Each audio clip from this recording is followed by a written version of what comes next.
afternoon. We're a couple of minutes late, but I'll call the meeting of the Finance, Budget, and Personnel Committee meeting of July 7th, 2020 to order. And first order on the agenda is to identify any potential conflicts of interest. You've read the agenda. If anybody has any conflict that they'd like to announce, please announce it now. Yes, sir. Is that one item going to be removed from the closed session? What? Is the one item going to be removed Oh, from I closed session? will do that. Yes, that item is going to be removed. Yes. Then I won't worry about it. Okay. Okay, and the one thing, I have to add is that the one item on the closed session concerning, the 2021 health insurance renewal is removed from the, agenda tonight. We're gonna be hearing more about that after, things develop a little better. Okay? And next up is citizen comments. Are there any citizens who wish to address the committee? One more time, any citizens who wish to address the committee? If not, we'll move on. The consent agenda. The consent agenda consists of minutes of the June 16th, 2020 meeting, minutes of the June 25th, 2020 meeting, bills and payroll, monthly position control report, and May treasury report. What are your wishes? Motion by Hendler, second by Spiros to approve the consent agenda. I just have one question, and maybe Ron can help with that. It's just Ron, there's on the bills to be approved tonight, there's the payment to the Marshfield Area Pet Shelter. Is that a lump sum all at one time, or did we pay them something beforehand? Steve has a little better history, but they made their final goal for the incentive we had put together. Yeah. Am I on now? Oh, good. I'm new to this.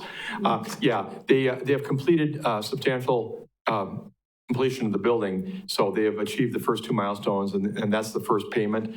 There's one more payment due them, much smaller payment when they complete the landscaping and parking lot. My understanding was it was supposed to be, I think it was 250,000 minus the cost of the ventilation, which was 60,000. Right, So right. we still owe them another 20,000. Correct, you're right. 170 is what we paid them, 20 left, and 60 was the ventilation that you're referring to that had already been covered earlier. Okay, and my understanding is that the other 20,000 happens when their occupancy permit is issued. Is that correct? Well, no, actually the 170 is for occupancy permit, and they are allowed to be out there occupying now. The remaining 20,000 is when they complete the parking lot, landscaping, and all the exterior improvements. And I believe that the Development Services Director is meeting with them about that soon. They've done some, but they've got a lot more to do, I believe. Okay, so that 170,000 will be approved in this bill pack. Correct. Okay, thank you very much. Any other questions on it?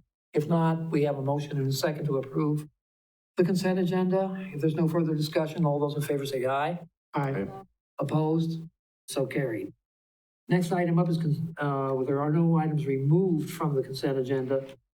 So next item up is a presentation and review of the revaluation process and alternative approaches, introduced by Ron Alman, Finance Director, and presented by Jim Toth, I believe. Yes, of Grota Appraisals. This fits in with the discussions we as a committee have had about what we're going to do with the assessor's position or the assessor contract for the coming years. So in that, I'll turn it over to Ron and he can go from there. Sure, thank you. This was my agenda item because we had been talking about the revaluation, and you see such a large spread in the dollar amount to do revaluations, but we never really had a good overview of what those are. So I asked Jim Toth from Grota to be here today. I kind of gave him a little bullet point thing of just basically start with an overview of the property records, kind of the status, maybe a little history on what Joan Spencer used to do for updates while she was here, the shelf life of those updates, and then kind of go over the revaluation options. So Jim, all yours. Well, thank you. Again, I'm the city assessor. We don't often get a chance to chat about things, but today we're talking about a revaluation. Never a good subject, I guess, because it costs money. It involves a lot of controversy with people letting us through the houses and buildings and so on and so forth. I gave you a document you should have, which kind of addressed a lot of the issues, and we could spend literally days talking about many of the issues. The bottom line is that revaluations are necessary for every community in the state. They are necessary when the market's going down, when the market's going up, when the market is staying the same. The thing that kind of triggered this discussion before was that we fell out of compliance. What does compliance mean? It means the Department of Revenue comes up with a value, the local assessor comes up with a value, and those are not within 10%. An oversimplification of the process, certainly, but there are laws that require us to be within a certain percentage of whatever the state says our community is worth. So that's where this discussion started out. We've had some discussions, Ron and Steve and the mayor and myself, and Keith was at a few of them, talking about, well, what are the options? The best option is to do a full revaluation. It has the greatest degree of success, but it also has the greatest cost because we're going to every property. We're trying to go through every property. We're updating every aspect of every piece of information that we have. You'll see in the document that I gave you that I outlined, what happens in a full revaluation. Again, lots of appointments, lots of time on the ground. And the reason why it's going to be costly to do that is because we don't have a local staff here to do all the work. So you have to hire somebody that comes in. They have to stay in a motel. They have to probably eat once in a while. They have to travel, things like that. So there's a great cost in doing that. There was some discussion about do you create a group of people in the assessor's office to do this revaluation? You could. And then when that full revaluation is done, what do you do with these people? You can continue to employ them. There's less work to be done once a full revaluation is complete. So you would have to determine, are they going to go to part-time? Or, again, what are you going to do with these people that you've hired? It would take a number of people to do a full revaluation in the city in a short period of time, 6 or 7 people and support staff.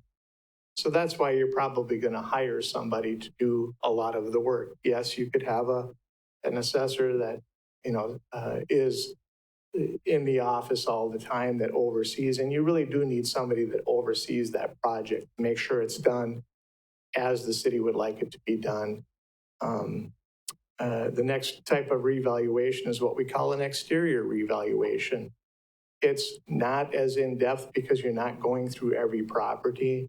You're going at least to the outside, verifying the information that's there. Again, it's going to take time because you got to walk around the houses, take pictures, make sure, update things, do more investigation if you find problems, which there always are.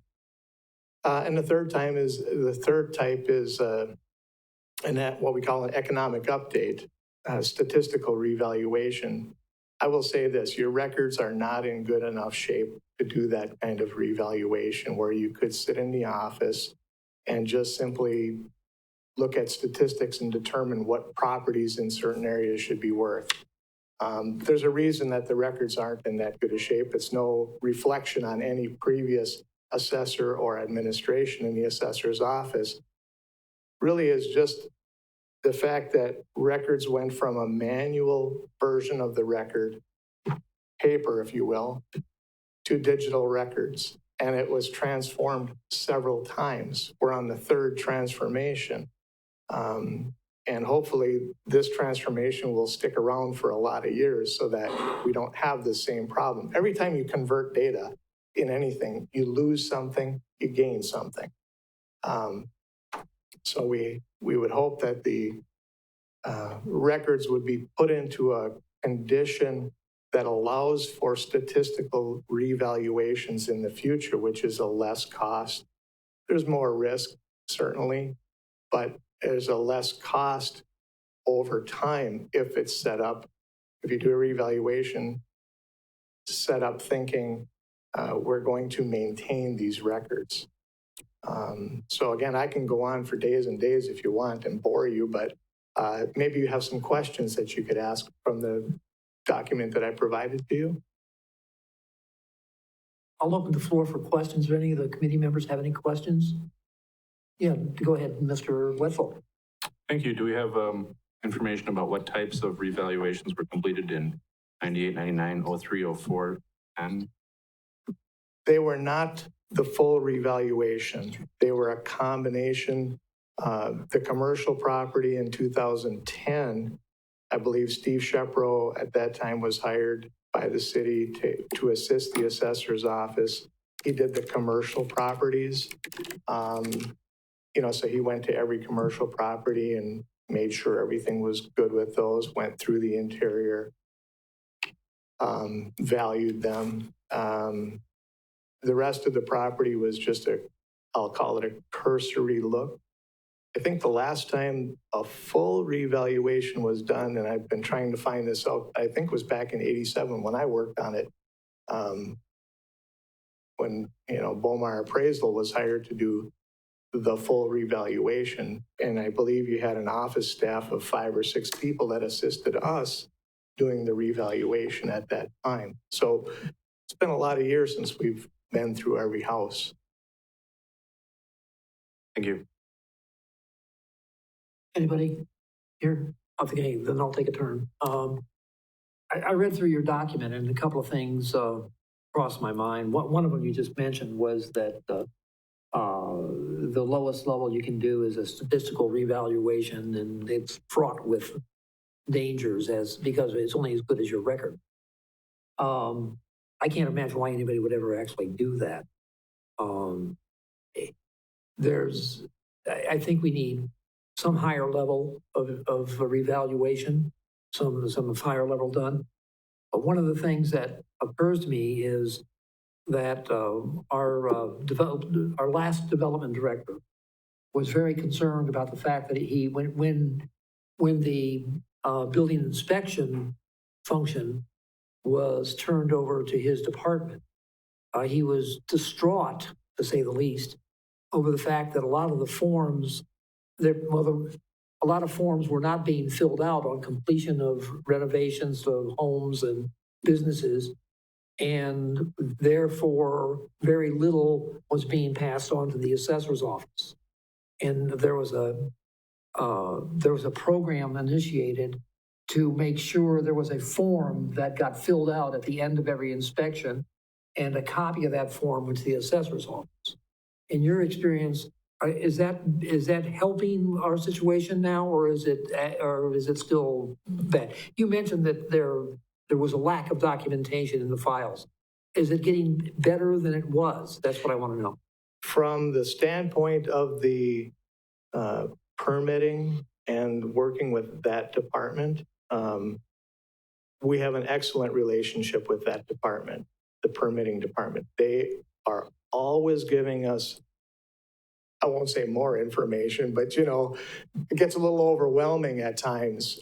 They will actually take us on their inspections. It's really perfect. I mean, it's a real good hand-in-hand relationship. I don't know what it was before, but it's really good now. I'll tell you that.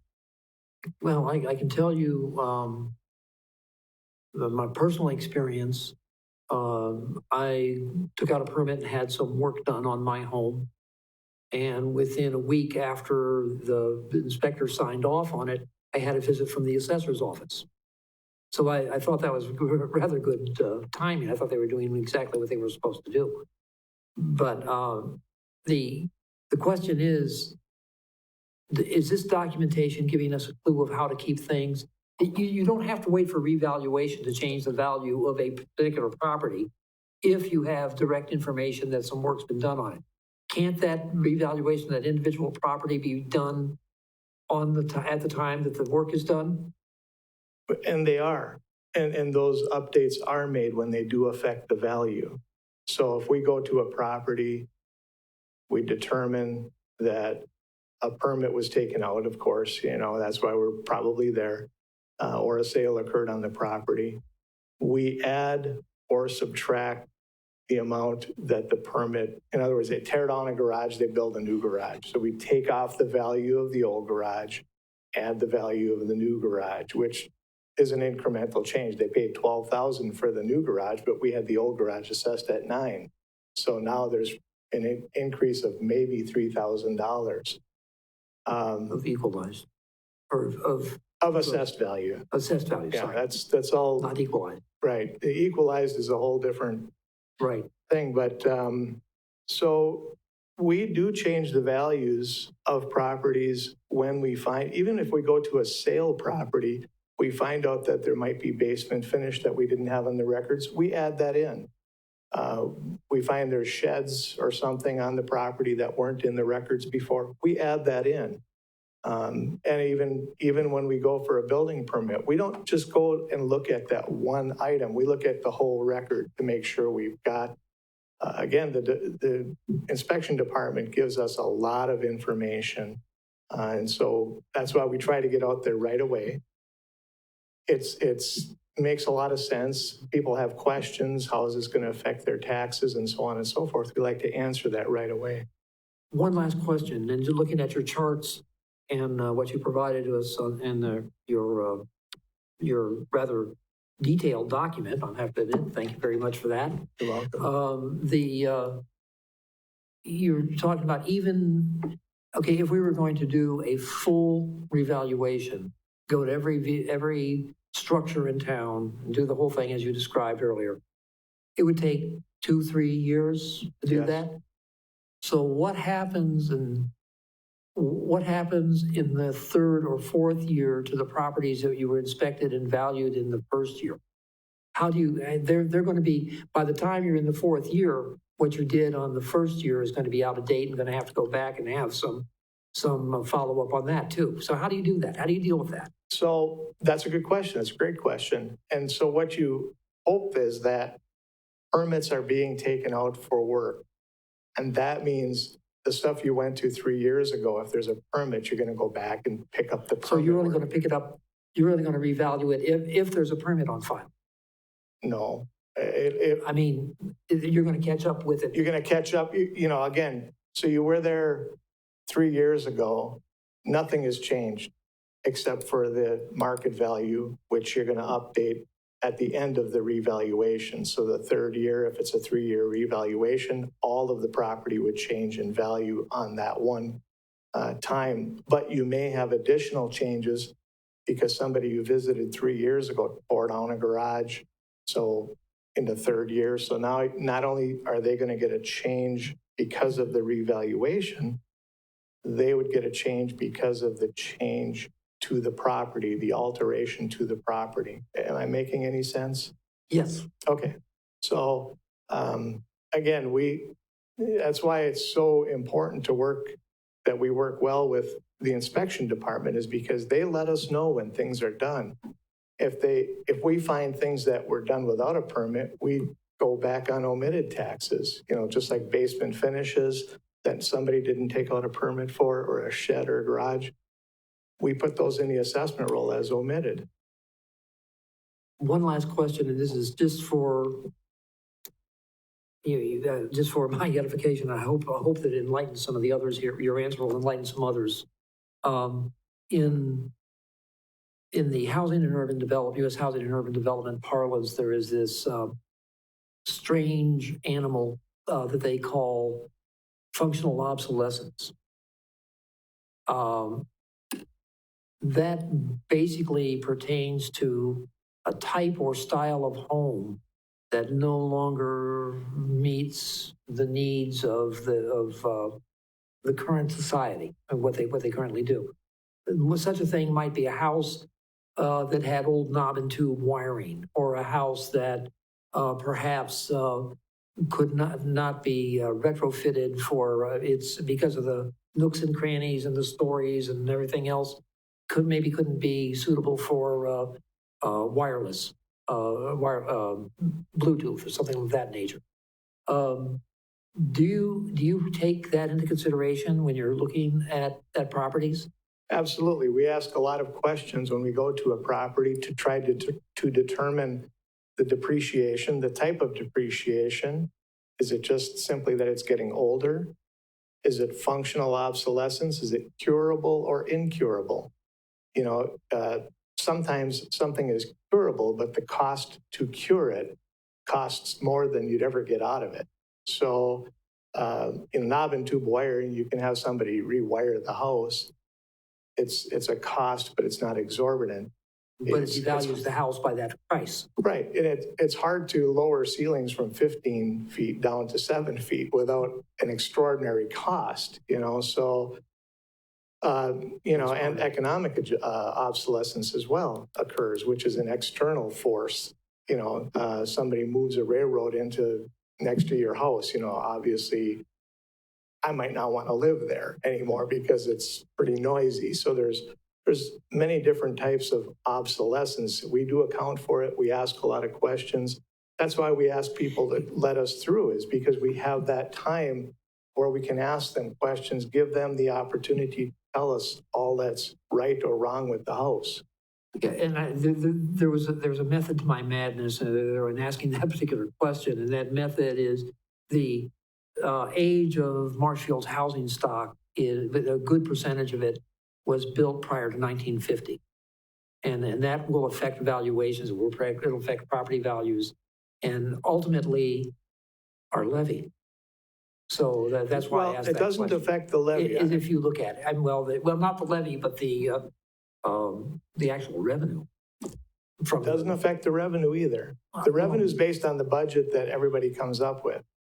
How we divide it up is differently though, because those houses that are gentrified, let's say, that are older, are going to be assessed two things. One is we look at the cost of it, which is going to be changed because of the time of depreciation and those functional obsolescences that you talked about. And also the market, because there may be, you'll see some bumps in the market where, you know, the older homes become maybe a starter home, and so the value kind of creeps up because there's not a lot of houses for sale. Right. So you see some of those, you know, come up, people, you know, make them look nice, make them look pretty, and they sell for a pretty good amount of money. At the end of the day, we have to kind of get the market value on those. Right. Well, thank you for your time here. Does anybody else have any questions now that I've completely put all of you to sleep?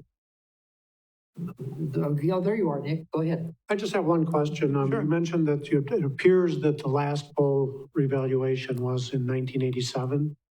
How often should we be doing a full revaluation? A full revaluation should really be done at least once every 10 years. Now, we have a lot of communities that we assess for, and some of them, I would say probably most of them, have in their contracts that we do some sort of revaluation statistical every so many years. And the reason we can do that is because they have good permitting. You know, they're easy to get around into these places. We have up-to-date records. We can keep it up to date. And we try to go at least through a part of the municipality exterior-wise as part of that. So we're always updating the records. Again, you can't do it in a community where there are no building permits, which there are, because you never know what happens. You can't go to every property. But I would say that, you know, when you create a plan to move forward, if you're going to spend some money to do a revaluation, think about what's going to happen that fourth year. Because as those charts showed you, it drops off pretty fast. So you really have to think about what happens in that fourth year. Do we drop off? You know, how do we avoid that from happening? We'd rather see a fairly straight line, you know, maybe having some little bounces in it, because A, the public likes it a lot better. Budgeting is a lot easier. It's just better for everybody.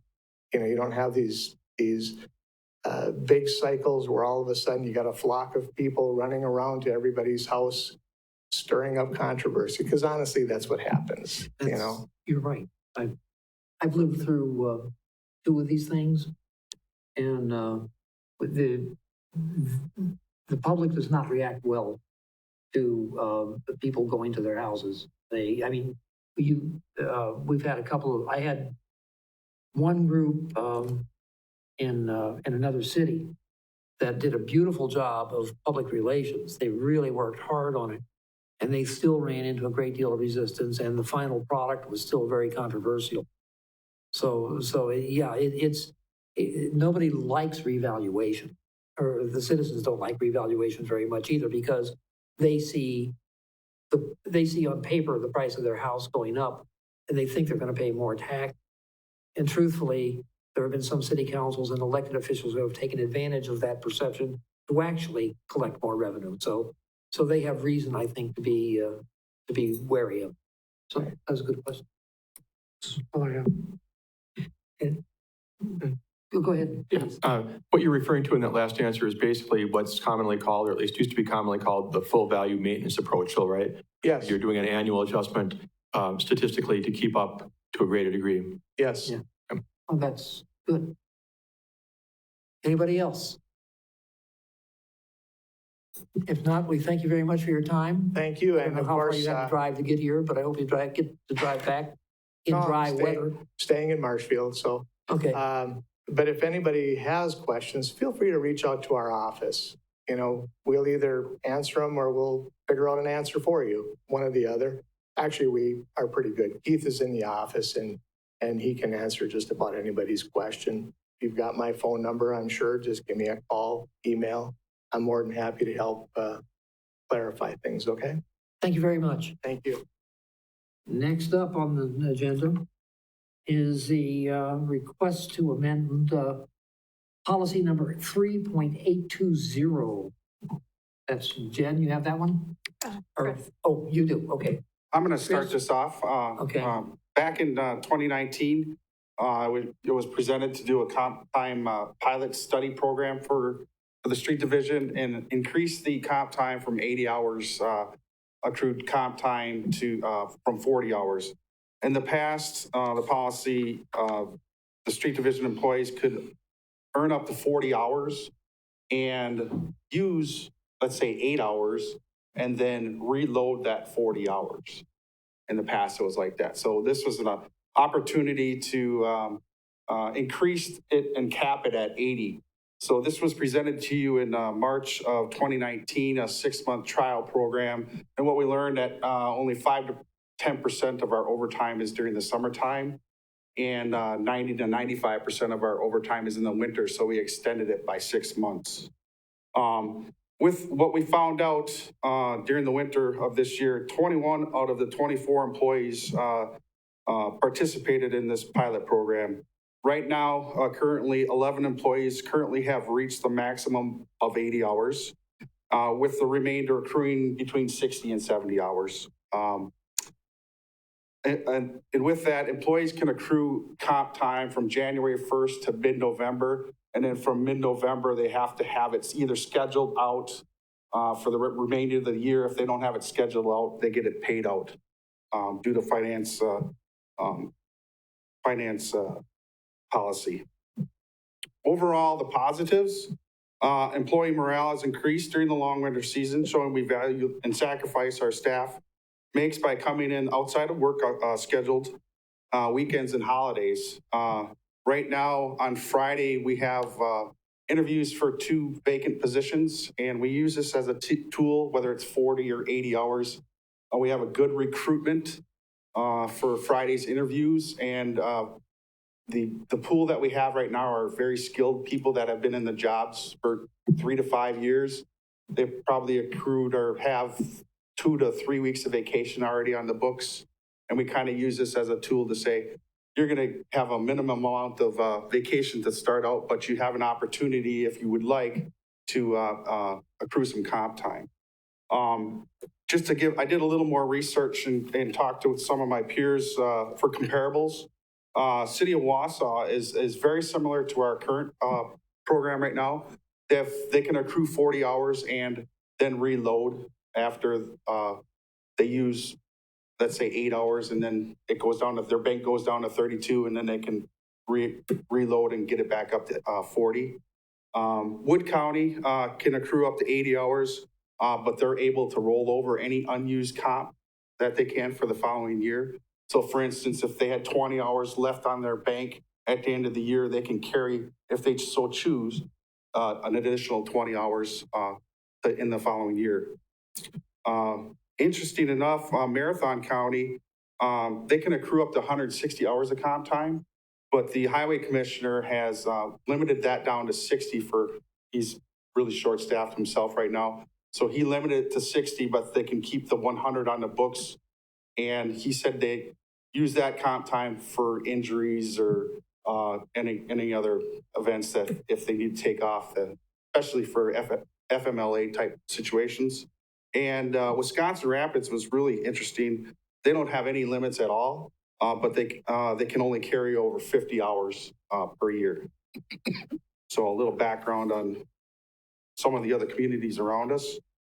The only real con right now is if somebody requests, several people request the same time off, that's up to the individual supervisors on that crew to limit that so it doesn't interrupt workflow. And it hasn't been a problem in the past. We make it work. So the supervisors do a really good job of making sure that not everybody is off at the same time, that they can still get their work done. So with that, staff is seeking approval of the pilot program to be written in the policy to have 80 hours of comp time. It would be capped at 80. They would not be able to reload it. We have it before you. What's your wishes? I'll move to approve. I'll second that. Nick, okay, moved by who? By Handler, second by Paschal. Tom? Thank you. You said they cannot reload it, which means Oh, that that's as okay. soon as they start to tap into it, they can't add anything more. That's correct. So for instance, if somebody received 80 hours of comp time, like I said, 11 of them already have, and they use comp time and they back down to 72, then they're not out, then they would get paid out overtime, anytime worked after that. So. The reasoning for that? That was just the thought on how to control the 40 hours reloading. Some of the guys were pretty good at knowing that they could reload and they'd get 40 and use 8 and then accrue another 8. And so it's a lot easier for our administrative assistant to keep track of it that way too. So if I accrue 60 and I start using it, I'm done? No. If you accrued 16, use 16, you still have 48 or what, not 60. Okay. Yeah, you know what I Okay, mean? Thank you. Yep, Anybody else? math. Just one quick question. Ron Alman, how do you've got these guys accruing comp time, which could be taken either as leave or as cash, as a payout. A payout in what, November, Chris? Yes, they have to have it scheduled out by mid-November, at least their comp time scheduled out by the end of the year. If they don't, they get paid out. I don't know whether you or Ron could answer this, but how do we account for that? How do we, well, not account, how do we budget for that? Do we just basically assume 80 hours of straight time for every one of the 24 employees or what? I'm going to pass this down to Jen. She deals with this a lot. I'll know the next one though. Jen, here, thank you. Sorry. My understanding is every department has a kind of a labor cost that's associated with a 1.0 FTE for those employees, and then there's an overtime budget built in. So it would come out of that overtime budget for comp time. So if they are able to use the comp time that isn't paid out, it's a benefit. If they use the comp time, then it would fall into that overtime budget. Okay, so you basically budget based Correct. on an assumption of how many hours of overtime you're gonna have. Correct. Yes, we shake the magic crystal ball snow machine in the budget time, and hopefully we don't have a lot of overtime during the snow season. It shows. Okay, any other questions? If not, are you ready for the question? We have a motion and a second on the floor to approve the policy. All those in favor, please say aye. Aye. Opposed? So carried. Okay, thank you, Chris. And next up is request to recommend approval of resolution 2020-29, continue appropriations for 2019 budget funds into budget year 2020, presented by Ron Allen, my favorite, Gatsby 54. I love it. Thank you. For those of you that may be new to the committee, this is a two-step process we do for continuing appropriations in November. We estimate at the end of the year items that are budgeted in the previous year that may need to be carried over. And they generally fall into three categories: items that are multi-year projects, kind of like the IT items listed here, projects that were delayed or we didn't get invoiced. The 5-year financial plan is a good example of that. The work was getting done. We had budgeted for it in 19. We never got an invoice till early 2020.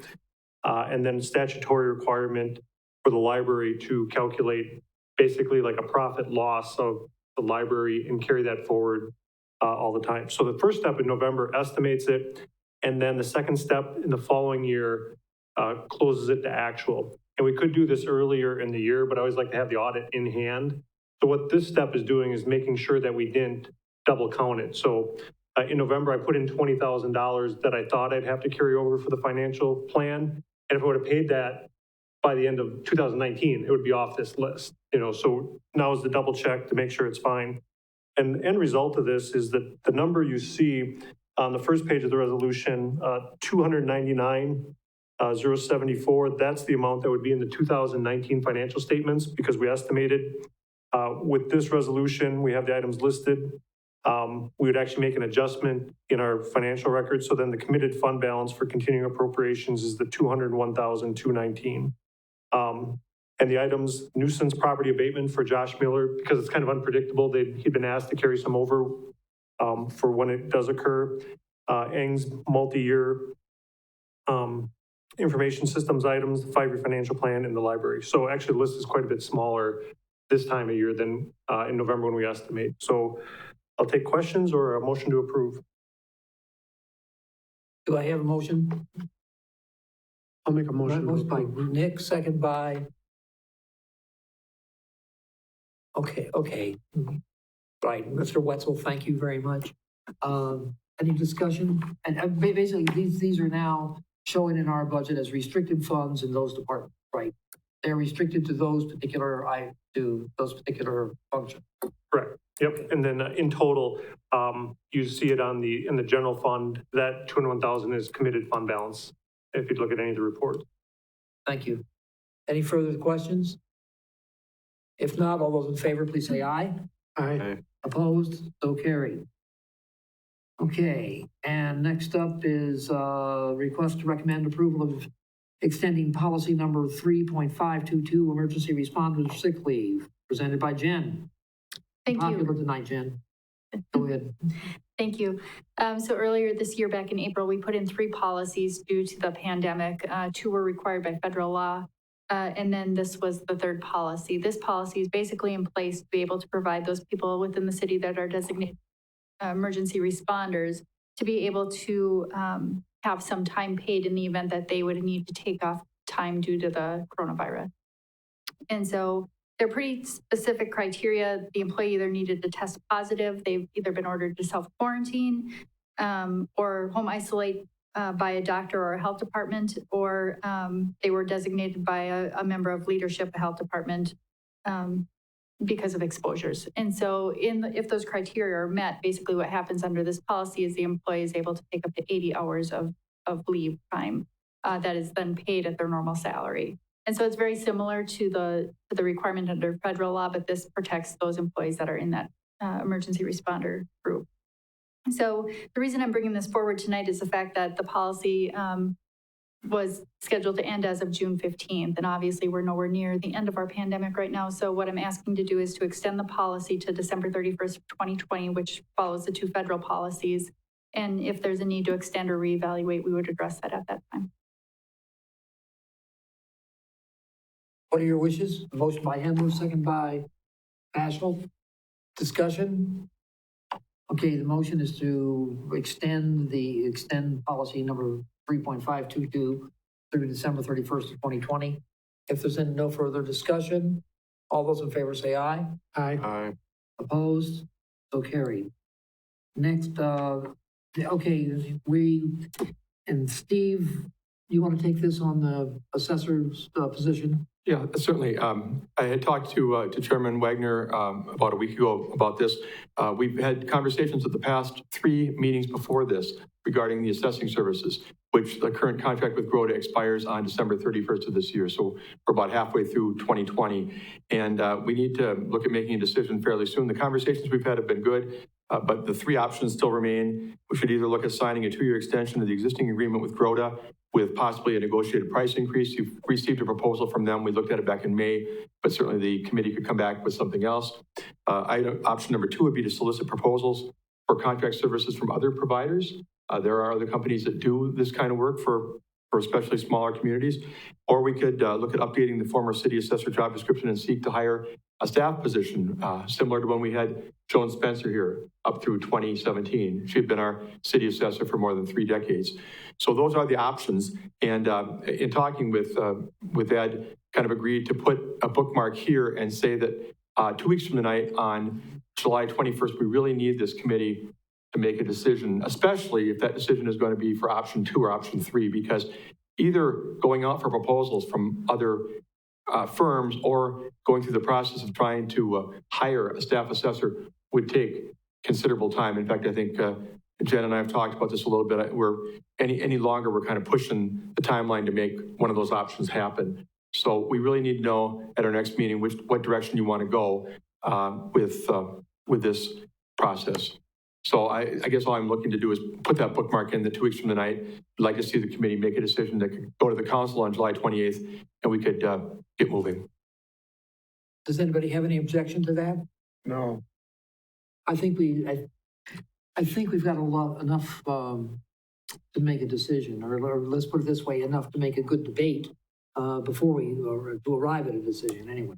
So I think the 21st is a good date for doing that. Thank you. Okay, the next item is a closed session. Oh, the second item on the closed session, as I announced earlier, the 2021 health insurance renewal is off the table for tonight. I suspect it'll be coming back to us probably in some form on the 21st. I suspect it will, but just in case it doesn't, it's fine. So we will now adjourn to closed session under Wisconsin statutes, chapter 19.85, sub C, considering employment, promotion, compensation, or performance evaluation data of any public employee over which the governmental body has jurisdiction or exercise of responsibility, to wit, refilling vacant pool technician position. Do I have a motion to go into closed session? Motion by Paschal, second by Spiros. Roll call, please. Wagner, Yes. Facial, Yes. Whitfield, Yes. Sparrow, yes, Hunter. Yes. Okay, we are in closed session. Chris, would you close?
vacant pool technician position inside and hiring Mr. Rasmussen as the person to do that, or to open it up.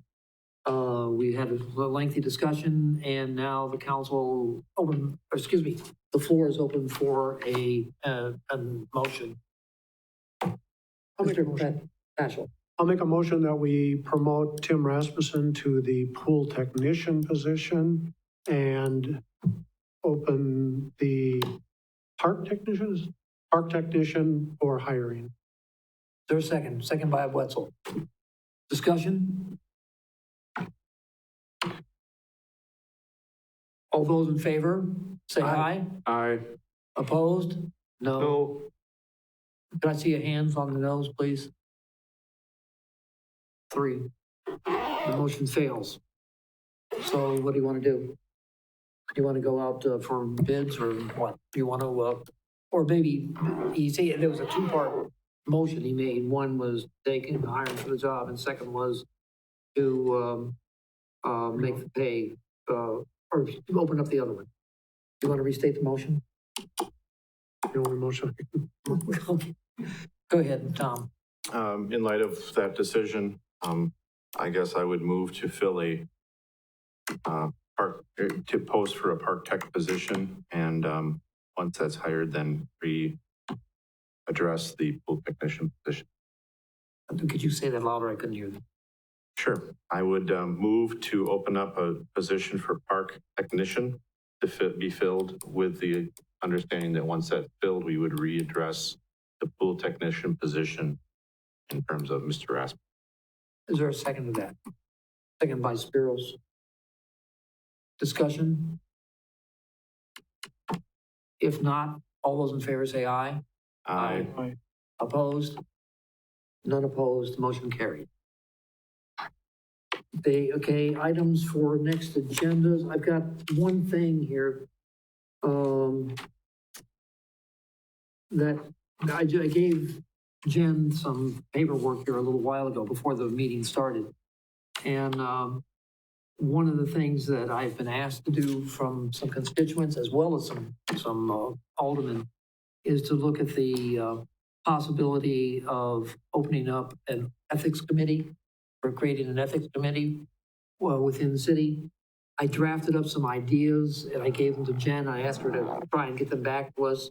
This is not one of the most urgent things, but it's something that I think we should do. So I'll have that on the next agenda also, I think. So we'll take it from there. Does anybody else have any items for the next agenda? Yes, Steve. Thank you. I had planned to put it straight to the council because I thought that's where you wanted it. If you want it on the July 21st agenda for this committee, that'd be fine. Yep. I'll shift it. And I have gotten 7 copies from other communities that have ethics committees that I will share with you before that. Okay, and Jen's got the one that I gave her that she'll share with you. Okay. Okay, that's great. If any further discussions?